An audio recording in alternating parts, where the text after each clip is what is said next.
ఆదికాండము 25వ అధ్యాయం మీకోసం. అబ్రహాము మరలా ఒక స్త్రీని వివాహం చేసుకుంటారు. ఆమె పేరు కేతురు.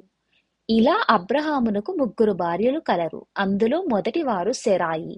సెరాయి తరువాత ఆయన సెరాయి యొక్క దాసి అయిన హాగరును వివాహం చేసుకుంటారు. ఇప్పుడు ఆయన కేతురాను వివాహం చేసుకున్నారు. ఇలా అబ్రహామునకు చాలా సంతానం కలుగుతుంది. అబ్రహాము తన మిగిలిన కుమారులకి చాలా సంపదలు ఇచ్చి ఇస్సాకు నుంచి దూరముగా పంపివేసి ఇస్సాకును తన తర్వాత వారసునిగా చేస్తారు.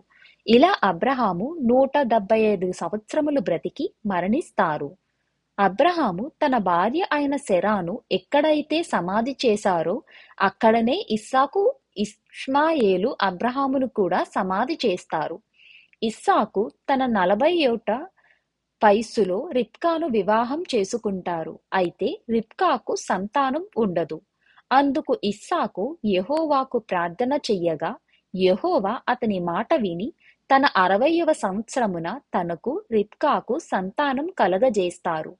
రిబ్కా గర్భవతి అయి ఉండగా ఆమెకు చాలా వేదనలు కలుగుతాయి. అప్పుడు యెహోవా, నీ గర్భమున ఉన్న కవలులు ఒకరితో ఒకరు పోటీ పడడం వల్ల, అంటే పెనుగులాడడం వల్ల ఇలా జరుగుతుంది అని, అయితే పెద్దవాడు చిన్నవాడికి దాసుడు అవుతారు అని చెప్తారు.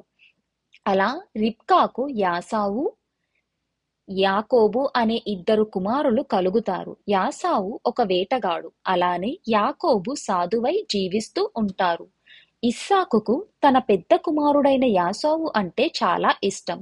రిబ్కాకు తన చిన్న కుమారుడు అయిన యాకోబు అంటే చాలా ఇష్టం. ఆ కాలంలో మొదటి సంతానం వారసుడు అవుతారు. అలానే వారు ఆ వంశం యొక్క నాయకత్వం, వారికి ఆ వంశం ద్వారా వచ్చే ఆశీర్వాదం అంతా కూడా లభిస్తుంది. ఎవరైతే వారసుడు అవుతారో వారికి దేవుడి ఆశీర్వాదం కూడా ఉంటుంది అని వారు చాలా నమ్మకంతో ఉంటారు.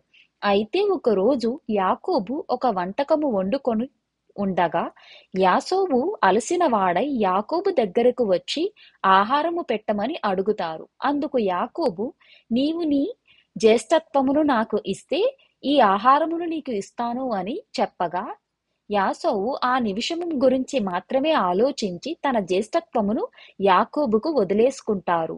ఇలా దేవుని యొక్క ఆశీర్వాదం ఎప్పుడో వస్తుంది అనుకొని ఈ నిమిషము గురించి మాత్రమే ఆలోచించి తన నాయకత్వమును, తన వారసత్వమును అయిన జ్యేష్ఠత్వమును సులువుగా వదిలేసుకుంటారు. అలా యాకోబు యాకోబుకు దాసుడై ఉంటారు. ఇలా దేవుడు తను చెప్పిన మాట, తను పుట్టకకు ముందే చెప్పిన మాట ఈ విధముగా ముందుగానే జరిగింది.